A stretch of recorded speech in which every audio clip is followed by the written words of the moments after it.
টানা বৃষ্টিতে রাজধানী সহ দেশের বিভিন্ন স্থানে ভয়াবহ জলাবদ্ধতা, নাগরিক দুর্ভোগ চরমে, বন্যা পরিস্থিতির অবনতি, কক্সবাজারে পাহাড় ধসে স্কুল ছাত্রীর মৃত্যু। সিএনজি স্টেশনগুলোতে বর্ধিত দামে জ্বালানি গ্যাস কিনতে গিয়ে সাধারণ মানুষের ক্ষোভ, সিদ্ধান্তের আগেই পরিবহনের ভাড়া না বাড়ানোর নির্দেশ সরকারের। ছাত্রলীগকে মানুষ পেটানোর লাইসেন্স দিয়েছে সরকার, বিএনপির প্রতিষ্ঠাবার্ষিকীতে বেগম জিয়া। চট্টগ্রাম ও ময়মনসিংহে কর্মসূচিতে পুলিশের বাধা। শাহজালাল বিশ্ববিদ্যালয়ে শিক্ষকদের উপর হামলার ঘটনায় ৩ ছাত্রলীগ নেতাকে অব্যাহতি, ৪ শিক্ষার্থী বহিষ্কার, শিক্ষকদের প্রতিবাদ কর্মসূচি। এবং অক্টোবর থেকে শুরু হবে পদ্মা সেতুর মূল পাইলিং এর কাজ, প্রবল স্রোতেই চলছে টেস্ট পাইলিং, এরপরেই নির্ধারণ হবে ভবিষ্যৎ কর্মপন্থা।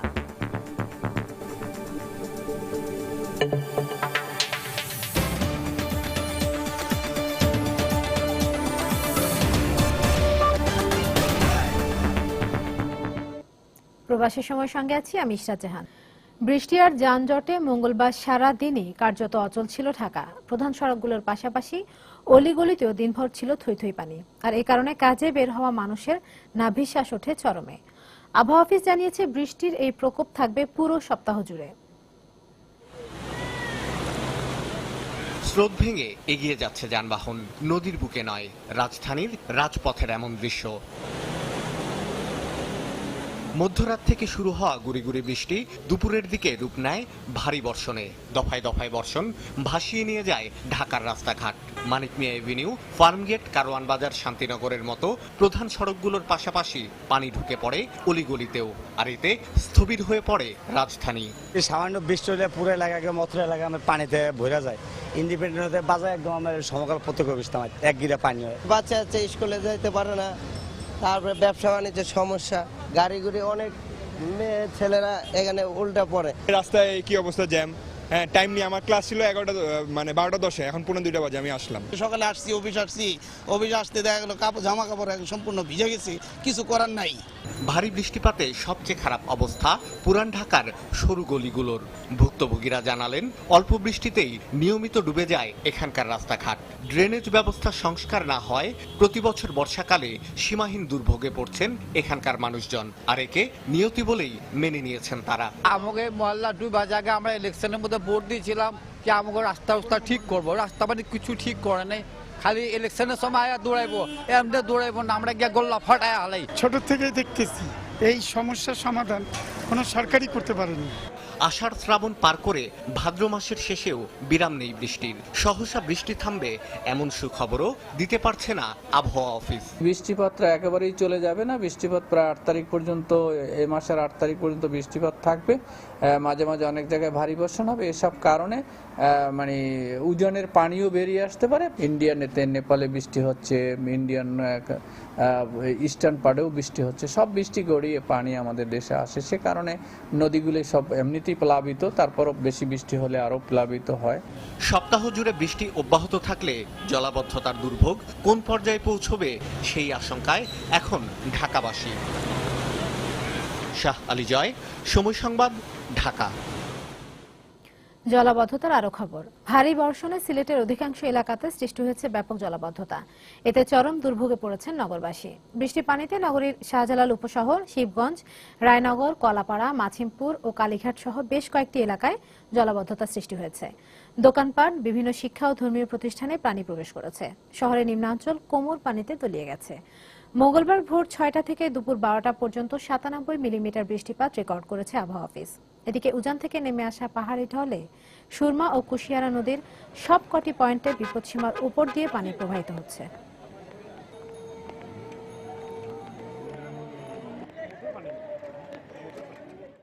রান্না বাড়া কিছু নাই, ঘরে ধরে পানি, অনেক কাছে হচ্ছে কামে কাজে যাইমু কিবা, বিরাট কষ্টের মাঝে আমরা আছি। কেউ তো আইলো না মেম্বার চেয়ারম্যানে, দেখেন না আমরা পানির মেয়েদে বাঁচতেছি, আমরা নান্দা খাওয়া নাই। এরকম যদি অবস্থা চলতে থাকে আমরা পানি বন্দিতে এমনিতেই আছি, ঘর থেকে বেরোতেই পারতেছি না, আরো অবস্থা খারাপ হয়ে যাবে। বাচ্চা কাচ্চার স্কুল তো কিছুই হচ্ছে না, ফার্নিচার ফিনিশটি সব ডুবে গেছে, অনেক কষ্ট হচ্ছে এই এলাকাবাসীর। বৃষ্টির পানি জমে একদম ব্যবসা, বাসা বাড়ি সবকিছু পানি ঢুকে গেছে।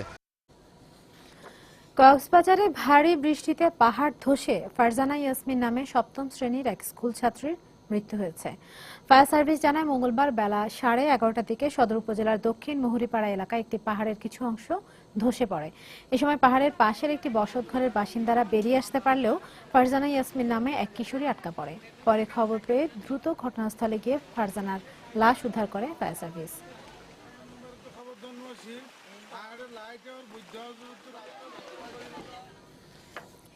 এদিকে থেমে থেমে মুষলধারে বৃষ্টি আর উজানের ঢলে দেশের বন্যা পরিস্থিতির অবনতি হয়েছে।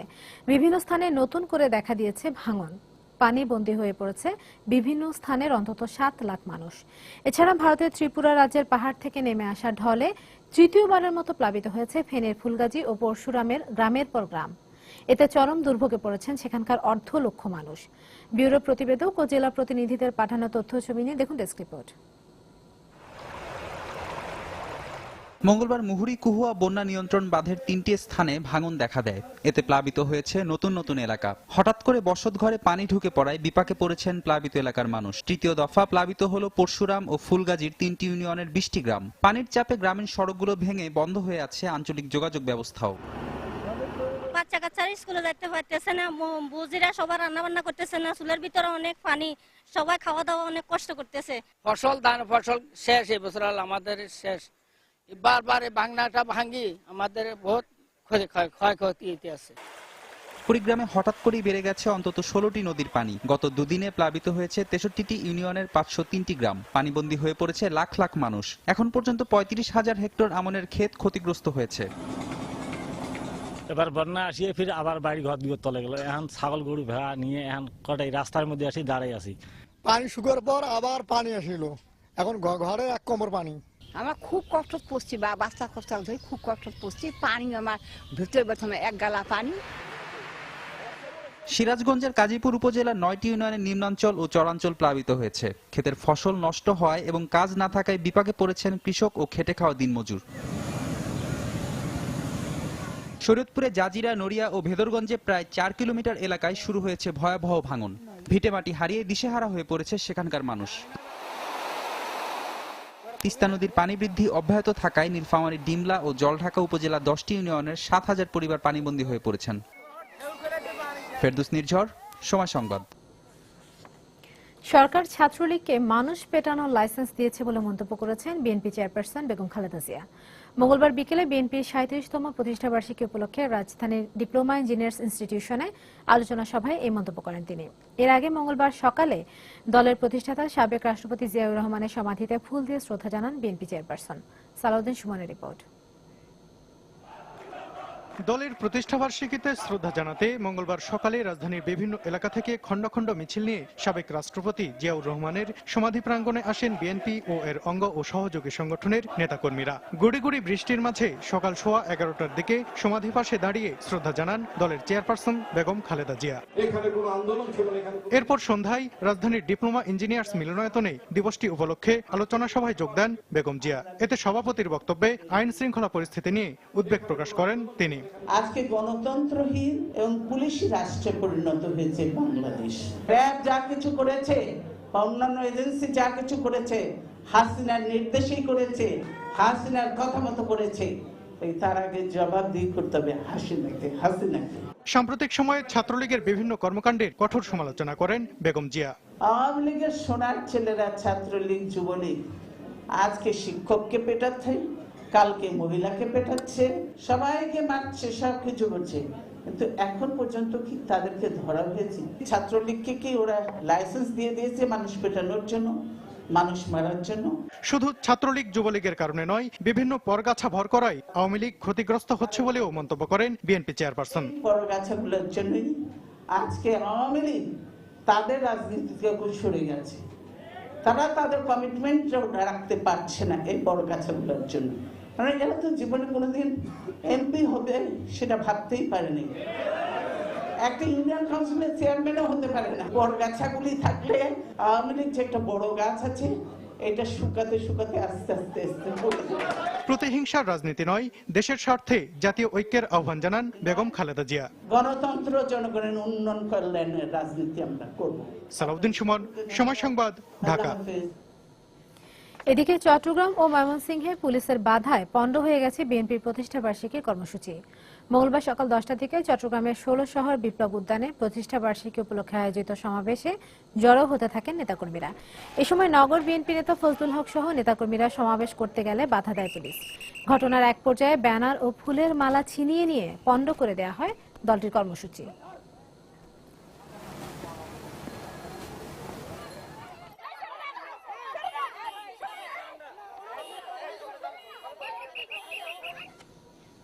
স্বাধীনতা বিরোধীরাই ৭৫ বঙ্গবন্ধুকে হত্যার মাধ্যমে দেশকে জঙ্গি রাষ্ট্রে পরিণত করতে চেয়েছিল বলে মন্তব্য করেছেন আওয়ামী লীগ নেতারা। মঙ্গলবার দুপুরে রাজধানীর লালবাগে হাজী মোহাম্মদ সেলিম ডিগ্রি কলেজের উদ্বোধন অনুষ্ঠানে একথা বলেন তারা। এ সময় শিক্ষামন্ত্রী নুরুল ইসলাম নাহিদ সব রাজনৈতিক প্রতিকূলতা সত্ত্বেও প্রধানমন্ত্রীর নেতৃত্বে ডিজিটাল বাংলাদেশের প্রত্যয় নিয়ে দেশ এগিয়ে যাচ্ছে উল্লেখ করে 2021 সালের মধ্যে বাংলাদেশ মধ্যম আয়ের রাষ্ট্রে পরিণত হবে বলে আশা প্রকাশ করেন। অনুষ্ঠানে ৭৫-এর পর জাতির স্বপ্ন দেখা ভুলে গিয়েছিল মন্তব্য করে খাদ্যমন্ত্রী কামরুল ইসলাম বলেন, প্রধানমন্ত্রী শেখ হাসিনার নেতৃত্বে জাতি আবারও সামনে এগিয়ে যাবার স্বপ্ন দেখছে। এ সময় মন্ত্রী আর কোনো জ্বালাও পোড়াও যাতে শিক্ষার্থীদের শিক্ষা জীবনের ক্ষতি করতে না পারে সেজন্য সবাইকে ঐক্যবদ্ধ হবার আহ্বান জানান। অনুষ্ঠানে আরো উপস্থিত ছিলেন লালবাগ এলাকার স্থানীয় সংসদ সদস্য হাজী মোহাম্মদ সেলিম।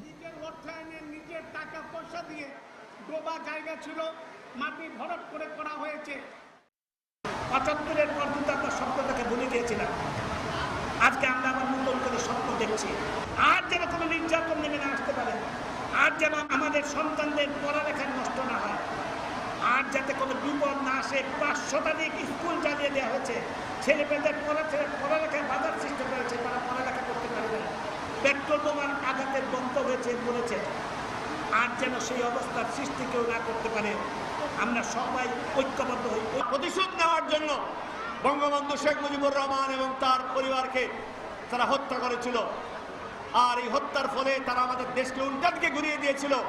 আপনারা দেখেছেন কারা ক্ষমতায় আসলো, এরপরে যারা স্বাধীনতা চায় নাই তারা ক্ষমতায় আসলো এবং এসে আমাদের দেশকে উল্টা দিকে ঘুরিয়ে নিয়ে গেল, যার ফলে আমাদের বহু বছর এইভাবে নষ্ট হয়ে গেল, আমরা কাজে লাগাতে পারি নাই।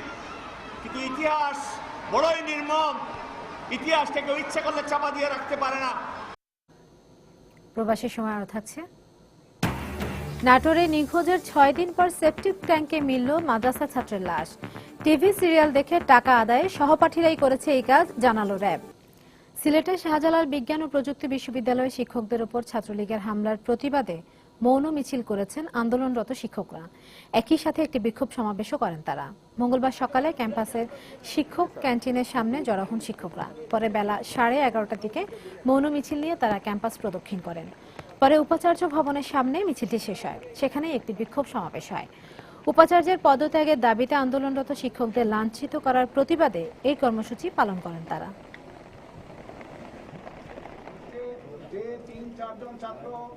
বলা হয়েছিল মিডিয়ার মাধ্যমে অনুরোধ জানাচ্ছি আওয়ামী লীগের ভিতরে আগাছা থাকবে না, যুবলীগের ভিতরে এবং প্রিন্ট ইলেকট্রনিক্স মিডিয়া। বর্তমান যে ভাইস চ্যান্সেলর এসেছেন ওনাকে দেখে আমার মনে হয়েছে আমি যদি আমার বিশ্ববিদ্যালয়ের ফার্স্ট ইয়ারের একটা স্টুডেন্টকে ভাইস চ্যান্সেলর করে দিই সেও চালাতে পারবে, তার যোগ্যতা ওনার থেকে কোনো কিছু কম না। আমাদের নিজেদের একজন শিক্ষক যদি ভাইস চ্যান্সেলর হয় তাহলে সে মানে কত মায়া কত ভালোবাসা থাকবে, সে কত ভালো করে কাজ করবে সেখান থেকে। এই দাবিটা তো অযৌক্তিক কোনো দাবি না, চাইতেই পারি। শ্বেতপত্রে যে তার বিরুদ্ধে যে অভিযোগগুলি আছে সেই অভিযোগগুলো যাচাই করেন, সত্যি না মিথ্যা দেখেন, যদি সত্যি হয় এবং যদি মনে হয় অপরাধ গুরুতর ওকে সরিয়ে নেন।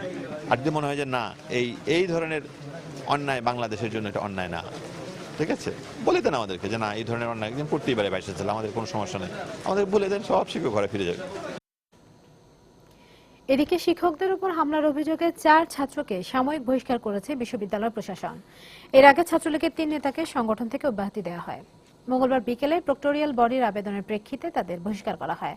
তারা ছাত্রলীগ কর্মী বলে জানা গেছে। বিশ্ববিদ্যালয়ের প্রক্টর জানান, ভিডিও ফুটেজ ও প্রত্যক্ষদর্শী দেয়া বর্ণনা অনুযায়ী 4 ছাত্রকে শনাক্ত করে তাদের সাময়িক বহিষ্কার করা হয়। বহিষ্কৃতরা হলেন পরিসংখ্যান বিভাগের ধনীরাম রায়, রাষ্ট্রবিজ্ঞান বিভাগের আব্দুল্লাহ আল মাসুম, বন ও পরিবেশ বিভাগের আরিফুল ইসলাম এবং জাহিদ হাসান। একই ঘটনায় সোমবার রাতে কেন্দ্রীয় ছাত্রলীগের পক্ষ থেকে সংগঠনের সিনিয়র সহ সভাপতি আবু সাইদ, সহ সম্পাদক অঞ্জন রায় এবং যুগ্ম সম্পাদক সাজেদুল ইসলাম সবুজকে অব্যাহতি দেওয়া হয়। রাজধানীর সোহরাইবর্দী উদ্যানে বেড়াতে আসা এক যুবকের বান্ধবীকে গণধর্ষণের হুমকি দিয়ে এটিএম কার্ড ছিনিয়ে নিয়ে অ্যাকাউন্ট থেকে টাকা তুলে নেওয়ার অভিযোগে দুজনকে গ্রেপ্তার করেছে পুলিশ। গোয়েন্দা পুলিশের যুগ্ম কমিশনার জানান, এদের একজন জগন্নাথ বিশ্ববিদ্যালয়ের এবং আরেকজন ঢাকা বিশ্ববিদ্যালয়ের শিক্ষার্থী। বিভিন্ন গণমাধ্যমে প্রকাশিত খবরে জানা যায় এরা ছাত্রলীগের নেতাকর্মী। খান মোহাম্মদ রুমেলের রিপোর্ট। 17 আগস্ট সোহরাওয়ার্দী উদ্যানে বান্ধবীকে নিয়ে বেড়াতে যান এক যুবক। পরে উদ্যান থেকে বের হওয়ার সময় টিএসসি এলাকায় তাদেরকে ঘিরে ফেলেন কয়েকজন। দুজনকে টেনে হিঁচড়ে আলাদা করে ছিনিয়ে নেয় এটিএম কার্ড। এরপর বান্ধবীকে গণধর্ষণের ভয় দেখিয়ে কার্ডের পিনকোড জেনে নিয়ে টিএসসির এটিএম বুথ থেকে তুলে নেয় 50,000 টাকা। সোমবার টিএসসি এলাকায় ছিনতাইকারীদের দেখতে পেয়ে পুলিশে খবর দেন ভুক্তভোগী ব্যক্তি। পরে পুলিশ এসে তাদের গ্রেফতার করে। বিভিন্ন গণমাধ্যমে প্রকাশিত খবরে জানা যায় এদের একজন রাজীব বাড়ই, জগন্নাথ হল শাখা ছাত্রলীগের সহসভাপতি। অপরজন অমিত কুমার দাস, জগন্নাথ বিশ্ববিদ্যালয় শাখা ছাত্রলীগের সহ সম্পাদক। অমিত দাস যে জাহাঙ্গীরনগর জগন্নাথ বিশ্ববিদ্যালয়ের ছাত্র এবং আর একজন রাজীব বাড়ই যে ঢাকা বিশ্ববিদ্যালয়ের জগন্নাথ হলের ছাত্র। তাদেরকে গ্রেফতার করা হয়েছে। তাদের জিজ্ঞাসাবাদ চলছে। তারা ঘটনার দায় প্রাথমিক জিজ্ঞাসাবাদে স্বীকার করেছে। গোয়েন্দা কর্মকর্তা আরও জানান, বিশ্ববিদ্যালয় এলাকায় বিভিন্ন সময় ছিনতাইয়ের যে অভিযোগ পাওয়া যায় তার সঙ্গে আর কারা জড়িত তাও খতিয়ে দেখছেন তারা। আরও কারা কারা তাদের সাথে ছিল তাদের নাম আমরা জানতে পারবো এবং গ্রেফতার করতে পারবো। পাশাপাশি ইতোপূর্বেও যে সমস্ত ঘটনা ওই অঞ্চলে সংঘটিত হয়েছে সেগুলোর সাথে তাদের যোগীয় সূত্র আছে কিনা, সেগুলোতে তারা জড়িত আছে কিনা সেটি জানতে পারবো। পাশাপাশি ওই এলাকায় অন্য আরও কারা কারা তাদের মতো আলাদা আলাদা ছিনতাই করে, তারা ছাত্র না অছাত্র নাকি অন্য, যেখানে যেমন জগন্নাথ বিশ্ববিদ্যালয়ের একজন ছাত্র রয়েছে, সেটি আমরা বের করার চেষ্টা করব। সোহরাওয়ার্দী উদ্যান এলাকায় ছিনতাই সহ বিভিন্ন অপরাধ বেড়ে যাওয়ায় এই এলাকায় নিরাপত্তা জোরদার করা হয়েছে বলেও জানান তিনি। খান মোহাম্মদ রুমেল, সময় সংবাদ, ঢাকা। রাজধানী সহ সারা দেশের সিএনজি স্টেশনগুলোতে সরকার নির্ধারিত নতুন মূল্যে জ্বালানি গ্যাস বিক্রি শুরু হয়েছে। সোমবার রাত 12টার পর থেকে সিএনজি স্টেশনগুলোতে প্রতি ঘনমিটার গ্যাস আগের চেয়ে 5 টাকা বেশি দামে বিক্রি করা হচ্ছে। জ্বালানি গ্যাসের নতুন দাম কার্যকর হওয়ায় ক্ষোভ প্রকাশ করেছেন গাড়ি চালক ও মালিকরা। অন্যদিকে জ্বালানি গ্যাসের মূল্য বৃদ্ধির অজুহাতে গণপরিবহনের চলমান ভাড়া নৈরাজ্য আরও বেড়ে যেতে পারে বলে আশঙ্কা যাত্রীদের। তারিকুজ্জামান শিমুলের রিপোর্ট। সোমবার রাত 11:45 তখনও রাজধানীর সিএনজি স্টেশনগুলোতে প্রতি ঘনমিটার জ্বালানি গ্যাস বিক্রি হচ্ছিল 30 টাকা দরে। কিন্তু মিনিট 15 পেরোতে না পেরোতেই শুরু হয় নতুন মাস, আর সেই সঙ্গে জ্বালানি গ্যাসের দামেও আসে পরিবর্তন। কিছুদিন আগে সরকার ঘোষিত নতুন মূল্য অনুযায়ী প্রতি ঘনমিটার জ্বালানি গ্যাসে 5 টাকা বেড়ে এখন বিক্রি হচ্ছে 35 টাকায়। রাতে কম থাকলেও মঙ্গলবার ভোর থেকে সিএনজি স্টেশনগুলোতে বাড়তে থাকে গাড়ির সংখ্যা। প্রয়োজন মতো জ্বালানি নেওয়ার পর পাওয়া মূল্য তালিকা দেখে অনেকেরই চোখ কপালে ওঠে। আগে আমার ফুল ট্যাঙ্কি বর্তমানে 130 টাকা, আজকে 65 টাকা হয়ে গেল। গ্যাসের দাম বাড়বে কেন? এটা আমাদের দেশে হচ্ছে না। বিদেশ থেকে আনতো তাহলে মনে হয় যে এটা দাম বাড়ালে ঠিক আছে। 50 থেকে 60 টাকা করা উচিত আপনার অকটেন পেট্রোল, সেটাও কমাই নেই, বরং আরো গ্যাসের দাম বাড়ায় দিল। এটা পরিবহন সেক্টরে অনেক এফেক্ট পড়বে। সবকিছুই বাড়তেছে, কিন্তু আমাদের গরিব মানুষের তো মজুরির দাম বাড়ে না। একটা জিনিস অবশ্যই বাড়তে পারে, বাড়বে না কেন, অবশ্যই বাড়বে, কিন্তু আমাদের ফ্যাসিলিটি দিয়ে বাড়ানো উচিত। সার্ভে করা উচিত যে আপনি এটা কিভাবে নিতে চান। জ্বালানি গ্যাসের দাম বৃদ্ধিতে লাভবান হচ্ছেন কারা? এমন প্রশ্নের জবাবে অধিকাংশ মানুষই হয়তো বলবেন সিএনজি স্টেশন মালিকের কথা। অথচ মূল্যবৃদ্ধির প্রভাব নিয়ে শঙ্কিত তারাও। শুধু তো গ্যাসের দাম, সাথে তো বিদ্যুতের দামও বাড়ছে। যেহেতু মেশিন বিদ্যুতে চলে, কিন্তু বিদ্যুতের কষ্ট তো বেশি আসবে। মাস শেষে যখন আমরা বিক্রি পরে যখন হিসাব হবে, তখন এর লাভ লসের কষ্ট তখন হিসাব করা যাবে, এখন তো বলা যাবে না। এমনিতে গণপরিবহনের ভাড়া নৈরাজ্যে অতিষ্ঠ সাধারণ যাত্রীরা। এর উপর জ্বালানি গ্যাসের মূল্য বৃদ্ধিতে তাদের মনে জন্ম নিয়েছে নতুন শঙ্কা। যেগুলো সিএনজি চালিত আর কি, গ্যাস চালিত, সেগুলোর দাম অবশ্যই বাড়িয়ে দেবে তারা। আরো বেশি ভাড়া চাবে, প্রতিটা মানুষ এতে হ্যারেজ হবে। বাসা ভাড়া থেকে শুরু করে সবগুলো জিনিসের দামই বাড়বে। এর পরিপ্রেক্ষিতে আমরা যারা জনসাধারণ নিজেও জনসাধারণ আছি তাদের জন্য এটা বিশাল ভোগান্তি। এদিকে গত কয়েকদিনের মতো মঙ্গলবারও বিদ্যুৎ ও গ্যাসের মূল্য বৃদ্ধির প্রতিবাদে জাতীয় প্রেস ক্লাবের সামনে বিক্ষোভ মিছিল ও সমাবেশ করেছে বেশ কয়েকটি সংগঠন। এই সিদ্ধান্তকে অযৌক্তিক অভিহিত করে গ্যাস বিদ্যুৎ সহ নিত্য প্রয়োজনীয় সব ধরনের জিনিসের দাম কমানোর দাবিও করেছেন বক্তারা। তারিকুজ্জামান শিমুল, সময় সংবাদ, ঢাকা। এদিকে সড়ক পরিবহন ও সেতুমন্ত্রী ওবায়দুল কাদের বলেছেন, গ্যাসের দাম বাড়লেও এখনই গণপরিবহনের ভাড়া বাড়ানো যাবে না। মঙ্গলবার দুপুরে সচিবালয়ে তিনি সাংবাদিকদের একথা বলেন। গ্যাসের দাম বাড়ানোর কারণে গণপরিবহন ও সিএনজি চালিত অটোরিকশার ভাড়া নির্ধারণে গঠিত কমিটি আগামী 10 সেপ্টেম্বরের মধ্যে ভাড়া পুনর্নির্ধারণের সুপারিশ করবে বলেও জানান তিনি। যাত্রীবাহী মোটরযানের ভাড়া পুনর্নির্ধারণে সুপারিশ প্রদানে বিআরটিএ চেয়ারম্যানের নেতৃত্বে 12 সদস্যের একটা কমিটি রয়েছে। সিএনজি চালিত অটোরিকশা ভাড়া পুনর্নির্ধারণেও অনুরূপ 8 সদস্যের একটা কমিটি রয়েছে। আগামী 5 সেপ্টেম্বর থেকে 10 সেপ্টেম্বরের মধ্যে সংশ্লিষ্ট দুটি কমিটি বাস্তব অবস্থা বিবেচনা করে জনস্বার্থে এই বিষয়ে সুপারিশ প্রদান করবে। এখন পর্যন্ত গণপরিবহন তথা রূপান্তরিত গ্যাস চালিত অটোরিকশার ভাড়া বৃদ্ধির কোনো সিদ্ধান্ত হয়নি। বিআরটিএ সংশ্লিষ্ট কমিটির সিদ্ধান্তের আগে ভাড়া কোনোভাবেই বাড়ানো যাবে না। আগামী অক্টোবর মাস থেকে শুরু হয়ে যাবে পদ্মা সেতুর মূল পাইলিং এর কাজ। এ লক্ষ্যে চলতি বছরে মার্চ মাস থেকে শুরু হয়েছে টেস্ট পাইলিং। তবে এবার চূড়ান্ত সিদ্ধান্ত নিতে মূল পাইলের আদলেই শুরু হয়েছে ট্রায়াল পাইলের কাজ। মাঝ নদীতে তীব্র স্রোতকে উপেক্ষা করে চলছে এই কাজ। কর্মকর্তারা বলছেন, ট্রায়াল পাইল থেকে প্রাপ্ত ফলাফলের ভিত্তিতে নির্ধারণ করা হবে মূল পাইলিং এর জন্য ভবিষ্যৎ কর্মপন্থা। বিস্তারিত এহসান জুয়েলের রিপোর্টে। ছবি তুলেছেন ওমর ফারুক।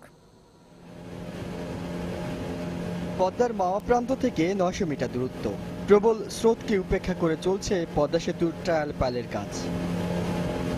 পরিকল্পনা অনুযায়ী 6.15 কিলোমিটার মূল সেতুর জন্য পদ্মার দুই প্রান্তে 5টি করে 10টি টেস্ট পাইলিং করা হবে। আর সেতু থেকে সড়কে নামার জন্য দুই পাশে 3 কিলোমিটার এলাকায় 8টি করে 16টি ভায়াডাক্ট পাইল বসানোর কথা। এর মধ্যে এখন পর্যন্ত শুধুমাত্র মাওয়া প্রান্তে 3টি টেস্ট পাইল আর 5টি ভায়াডাক্টের কাজ শেষ হয়েছে। চূড়ান্ত পাইলের আগে নদীর দুই প্রান্তে 2টি ট্রায়াল পাইলের কাজ হবে। পরিকল্পনা অনুযায়ী মাওয়া প্রান্তের ট্রায়াল পাইলটির কাজ শুরু হয়েছে এর মধ্যেই। ভায়াডাক্টের জন্য 24টি সহ সেতুতে মূল পাইল বসানো হবে 264টি। আগের টেস্ট পাইলগুলো 1.5 মিটার ডায়া বিশিষ্ট হলেও এবার ট্রায়াল পাইলগুলোর ডায়া হচ্ছে মূল পাইলের মতোই 3 মিটার। 120 থেকে 125 মিটার দৈর্ঘ্যের একটি ট্রায়াল পাইল মাটিতে প্রবেশ করানোর পর এর ভিতরে নিচের অংশে কনক্রিট, মাঝের অংশে বালু এবং উপরের অংশে কনক্রিট ও রডের মিশ্রণ দেওয়া হবে। এটা সম্পূর্ণ ইনস্টল হওয়ার পরে আমরা এটা পিডিএ পাইল ড্রাইভিং অ্যানালাইসিসের মাধ্যমে টোটাল ধারণ ক্ষমতা, বেয়ারিং ক্যাপাসিটি, এই পাইলটা কতটুকু লোড নিতে পারবে সেটা আমরা পরীক্ষা করে দেখব। তারপরে আমরা এটা সম্পূর্ণ হওয়ার পর আমরা আশা করছি অক্টোবরের শেষের দিকে আমাদের মূল সার্ভিস পাইলের কাজ শুরু করবো ইনশাআল্লাহ। একটি ট্রায়াল পাইলের ওজন হবে 514 টন। চীন থেকে আনা 380 টন ওজনের হাইড্রোলিক হ্যামার দিয়ে এটি মাটিতে প্রবেশ করানো হবে। পুরো কাজে ব্যবহার করা হচ্ছে 1000 টন ওজনের অত্যাধুনিক একটি ক্রেন। মূল পাইলের এটা অনুরূপ পাইল পরীক্ষা। জাস্ট আমরা ওখানে কি প্রবলেম প্রথমে যদি আমরা ওখানে করতে যাই তাহলে অনেক সমস্যা ফেস করতে পারি, যাতে এখান থেকে আমরা শিক্ষণীয় নিয়ে যে আমরা কি পাইলটা ড্রাইভ করার পরে আমাদের যে সমস্যাগুলো হতে পারে সেগুলো আমরা এখানে সলভ করে তারপরে আমরা সার্ভিস পাইলে যাব। এখন পর্যন্ত মূল সেতুর কাজে 10.44 ভাগ অগ্রগতির লক্ষ্য নির্ধারিত থাকলেও অর্জন হয়েছে তার চেয়ে বেশি 13.53 ভাগ। 21 আগস্ট শুরু হওয়া এই ট্রায়াল পাইলের কাজ শেষ হতে সময় লাগবে আরো 2 সপ্তাহ। তারপর অক্টোবর মাস থেকে শুরু হয়ে যাবে মূল পাইলের কাজ, যেটির সূচনা হবে এই ট্রায়াল পাইলের 50 মিটার দূরত্বে। আর তারপরে আসলে পুরো পদ্মা নদী জুড়ে দৃশ্যমান হয়ে উঠবে মূল সেতুর কাজ। এহসান জুয়েল, সময় সংবাদ, মুন্সিগঞ্জ। এবার প্রবাসের খবর। বাংলাদেশের ডেপুটি স্পিকার ফজলে রাব্বি মিয়ার সম্মানে যুক্তরাষ্ট্র আওয়ামী লীগের আয়োজনে নিউ ইয়র্কে এক সংবর্ধনা সভা অনুষ্ঠিত হয়েছে। সংগঠনের সভাপতি ডক্টর সিদ্দিকুর রহমানের সভাপতিত্বে সংবর্ধনা সভায় বক্তব্য রাখেন সাধারণ সম্পাদক সাজ্জাদুর রহমান সাজ্জাদ, যশোর 2 আসনের সংসদ সদস্য মনিরুজ্জামান মনির, এনআরবি গ্লোবাল ব্যাংকের চেয়ারম্যান নিজাম চৌধুরী সহ আরও অনেকে। এ সময় মুক্তিযুদ্ধের সপক্ষের শক্তিকে ঐক্যবদ্ধ হওয়ার আহ্বান জানান ডেপুটি স্পিকার ফজলে রাব্বি মিয়া। সেই সঙ্গে উগ্র জঙ্গিবাদ মোকাবেলা করে শেখ হাসিনার নেতৃত্বে বাংলাদেশকে 2030 সালের মধ্যে উন্নত রাষ্ট্রে পরিণত করা সম্ভব বলেও মন্তব্য করেন তিনি।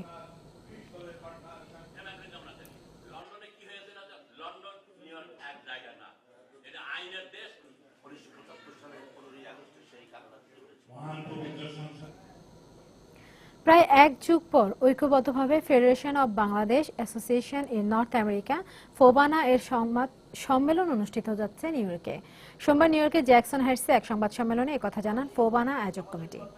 যুক্তরাষ্ট্রের লেবার ডের ছুটিতে আগামী 4, 5 ও 6 সেপ্টেম্বর জ্যামাইকার ইয়র্ক কলেজ অডিটোরিয়ামে ফোবানা সম্মেলন উদ্বোধন করবেন ডক্টর কালীপদ রায়চৌধুরী, ডক্টর নীনা আহমেদ এবং মেজর জেনারেল হেলাল মোর্শেদ বীর বিক্রম। এছাড়াও সাংবাদিক শ্যামল দত্ত এবং নঈম নিজামের বিশেষ অতিথি হিসেবে সম্মেলনে উপস্থিত থাকার কথা রয়েছে।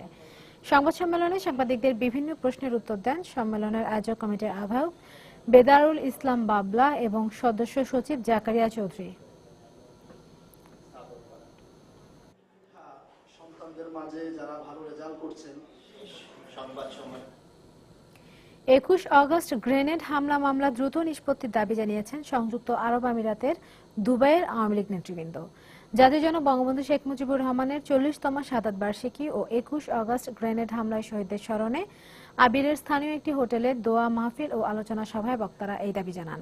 সংগঠনের সভাপতি হাজী আনিসুর রহমানের সভাপতিত্বে ও সাধারণ সম্পাদক ইকবাল হোসেন ফয়সালের সঞ্চালনায় সভায় প্রধান অতিথি হিসেবে ছিলেন আরব আমিরাত আওয়ামী লীগের আহ্বায়ক প্রকৌশলী মনোয়ার হোসেন। প্রধান বক্তা ছিলেন দুবাই আওয়ামী লীগের সভাপতি হাজী শফিকুল ইসলাম। আরো বক্তব্য রাখেন জহিরুল ইসলাম, আবুধাবি আওয়ামী লীগের সভাপতি হাবিবুল হক।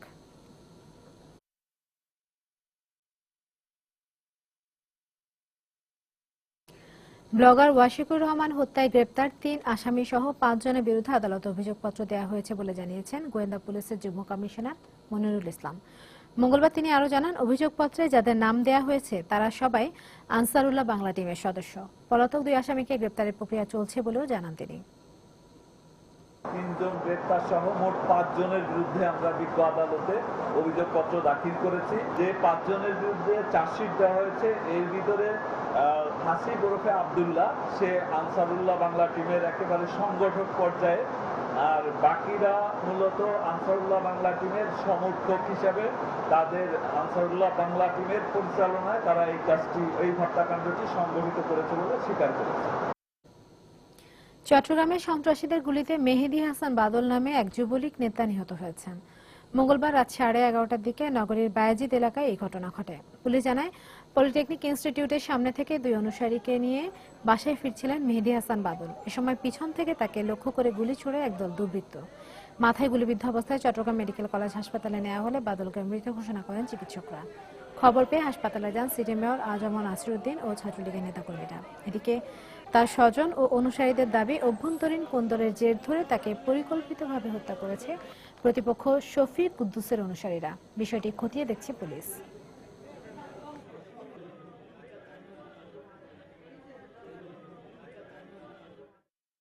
কুদ্দুস এবং শফির লোকজন এগুলো মিলে ওরাই মারছে। আমাদের ধারণা সম্পূর্ণ এটা। আমি আমার ভাইয়ে ওই যে মেয়েদের অন্য কোনো সূত্র নেই, ওরাই করছে। দলীয় কোনো কোন দলের তো প্রশ্রয় আসে না, এখানে কোনো দলীয় কোন্দল নেই। এটা অনেকটা গুপ্ত হত্যার মতো। কারণ ওনার সাথে কে ছিল, 2 জন ছিল নাকি বয়স্ক লোক। পুলিশ খুঁজে বের করবে কারা এই ঘটনাটা করেছে এবং যেই করুক এটা তার বিচার আওতায় আনা হবে। এটা তদন্ত কেবল শুরু হয়েছে মাত্র। আমরা অবশ্যই এটা দেখছি যে কারা ঘটনার সাথে জড়িত।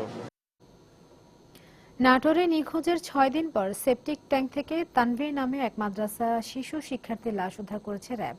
মঙ্গলবার সকালে শহরের আলাইপুর এলাকার একটি পরিত্যক্ত বাড়ি থেকে লাশটি উদ্ধার করা হয়। এই ঘটনায় জড়িত সন্দেহে সোমবার রাতে নিহতের 2 সহপাঠী সহ 3 জনকে আটক করা হয়। এদিকে শিশু তানভীরের এমন মৃত্যু কোনোভাবেই মেনে নিতে পারছেন না স্বজন ও এলাকাবাসী। নাটোর প্রতিনিধি আব্দুল্লাহ আল মামুনের পাঠানো তথ্য ছবি নিয়ে ডেস্ক রিপোর্ট। 11 বছরের শিশু তানভীরের লাশ উদ্ধারের পর আহাজারিতে ভারী হয়ে ওঠে নাটোরের আলাইপুর এলাকার পরিবেশ। কোনো সান্ত্বনাতেই থামছে না বাবা মায়ের কান্না। স্বজনরা জানান, 25 আগস্ট বিকেলে নিখোঁজ হয় তানভীর। সেদিন সন্ধ্যায় মুক্তিপণের দাবিতে অপহরণকারীদের ফোন আসে পরিবারের কাছে। পরে বিষয়টি র্যাবকে জানানো হলে তারা মোবাইল ট্র্যাকিং এর মাধ্যমে সোমবার রাতে 3 জনকে আটক করে। মঙ্গলবার সকালে তাদের নিয়ে অভিযান চালিয়ে পরিত্যক্ত একটি বাড়ির সেপটিক ট্যাঙ্ক থেকে তানভীরের লাশ উদ্ধার করা হয়। ফোন করে আমার কাছে 5 লক্ষ টাকা মুক্তিপণ চায়। আমি বাচ্চার সঙ্গে কথা বলতে চাই, আমাকে কোনোভাবেই বাচ্চার সঙ্গে কথা বলতে দেয় না।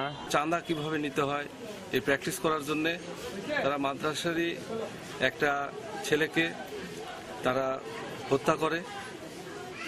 এই হত্যার সাথে যারা জড়িত আছে, আমি আমার 6 নং ওয়ার্ড কাউন্সিলর আমার পক্ষ থেকে আমি এটা সুষ্ঠু তদন্ত চাই। এদিকে পূর্ব শত্রুতা নয় বরং বিদেশি সিরিয়াল দেখে উৎসাহিত হয়েই 3 কিশোর এ ঘটনা ঘটিয়েছে বলে জানায় র্যাব। 3 জন অপহরণকারীকে আটক করতে সক্ষম হই, বাট আটক করার পর দেখা যায় যে তাদের বয়স খুবই অল্প এবং তাদের মধ্যে 2 জন তার সহপাঠী একই মাদ্রাসার এবং আরেকজন বাইরে কাজ করে এবং তারা যেটা হচ্ছে কোনো ধরনের পূর্ব শত্রুতা ছিল না, একটি বিদেশি সিরিয়াল দেখে তারা অনুপ্রাণিত হয় যে এভাবে অপহরণ করে টাকা নেওয়া সম্ভব।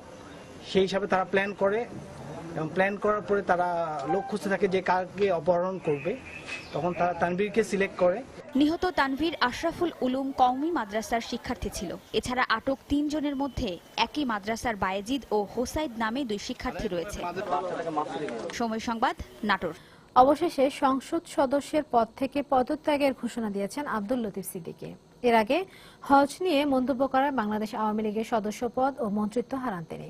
মঙ্গলবার নিজের পদত্যাগপত্র স্পিকারের কাছে পৌঁছে দেন তিনি। 10ম জাতীয় সংসদের 7ম অধিবেশনে তিনি এই পদত্যাগের ঘোষণা দেন।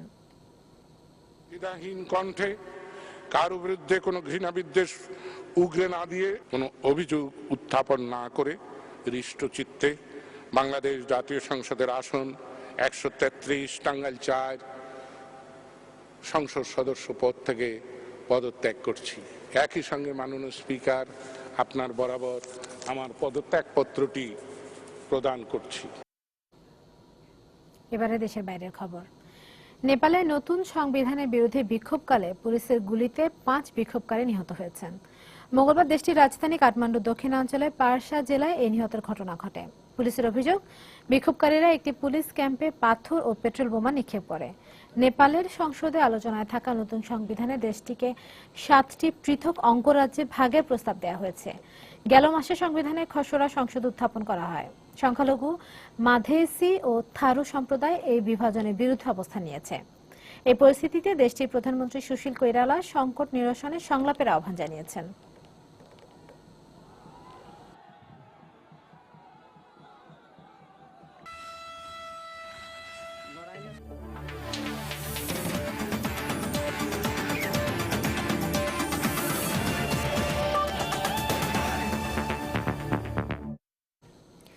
বুধবার থেকে শুরু হচ্ছে আইসিআরসি আন্তর্জাতিক শারীরিক প্রতিবন্ধী ক্রিকেট টুর্নামেন্ট। প্রধানমন্ত্রী শেখ হাসিনার 5 জাতির এই আসরের উদ্বোধন করার কথা রয়েছে। প্রথম দিনে মুখোমুখি হবে বাংলাদেশ ও ইংল্যান্ড। ঘরের মাটিতে জয় ছাড়া অন্য কোনো ভাবনা নেই লাল সবুজের বাংলাদেশের। তবে দীর্ঘ 15 বছর এই ধরনের ক্রিকেটে খেলা ইংলিশরাও চায় জয় দিয়ে আসর শুরু করতে। মিরপুর শের বাংলা স্টেডিয়ামে ম্যাচটি শুরু হবে সকাল 11টায়। জাতীয় ক্রিকেট দলের অধিনায়ক মাশরাফি নতুন জার্সি তুলে দিলেন শারীরিক প্রতিবন্ধী ক্রিকেট দলের অধিনায়ক আলম খানের হাতে। সেই সঙ্গে তুলে দিলেন একরাশ স্বপ্ন। যাত্রা শুরু হলো দেশের ক্রিকেটে নতুন এক অধ্যায়ের, যার কাণ্ডারি এখন জীবন যুদ্ধ জয় করা আলমরা।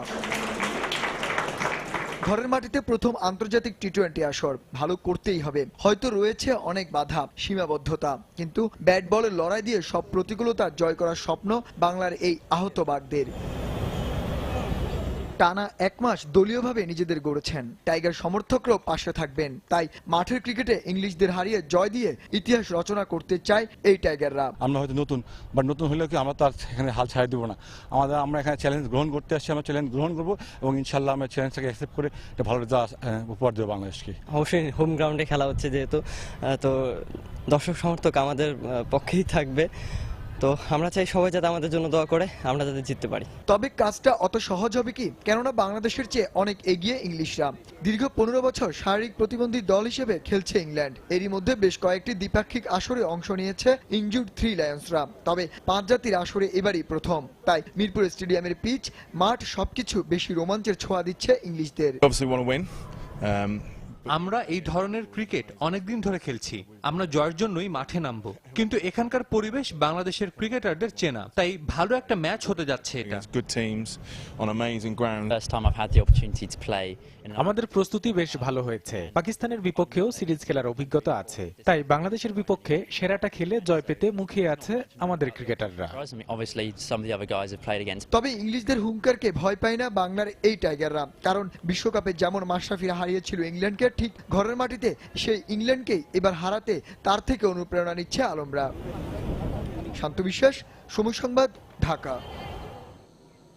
প্রবাসী সময় পর্যায়ে শীর্ষ সংবাদ জানিয়ে দিচ্ছে আরেকবার। টানা বৃষ্টিতে রাজধানী সহ দেশের বিভিন্ন স্থানে ভয়াবহ জলাবদ্ধতা, নাগরিক দুর্ভোগ চরমে, বন্যা পরিস্থিতির অবনতি। কক্সবাজারে পাহাড় ধসে স্কুল ছাত্রের মৃত্যু। সিএনজি স্টেশনগুলোতে বর্ধিত দামে জ্বালানি গ্যাস কিনতে গিয়ে সাধারণ মানুষের ক্ষোভ, সিদ্ধান্তের আগেই পরিবহন ভাড়া না বাড়ানোর নির্দেশ সরকারের। ছাত্রলীগকে মানুষ পেটানোর লাইসেন্স দিয়েছে সরকার, বিএনপির প্রতিষ্ঠা বার্ষিকীতে বেগম জিয়া। চট্টগ্রাম ও ময়মনসিংহে কর্মসূচিতে পুলিশের বাধা। শাহজালাল বিশ্ববিদ্যালয়ে শিক্ষকদের উপর হামলার ঘটনায় 3 ছাত্রলীগ নেতাকে অব্যাহতি, 4 শিক্ষার্থী বহিষ্কার, শিক্ষকদের প্রতিবাদ কর্মসূচি। এবং অক্টোবর থেকে শুরু হবে পদ্মা সেতুর মূল পাইলিং এর কাজ, প্রবল স্রোতেই চলছে টেস্ট পাইলিং, এরপরই নির্ধারণ হবে ভবিষ্যৎ কর্মপন্থা।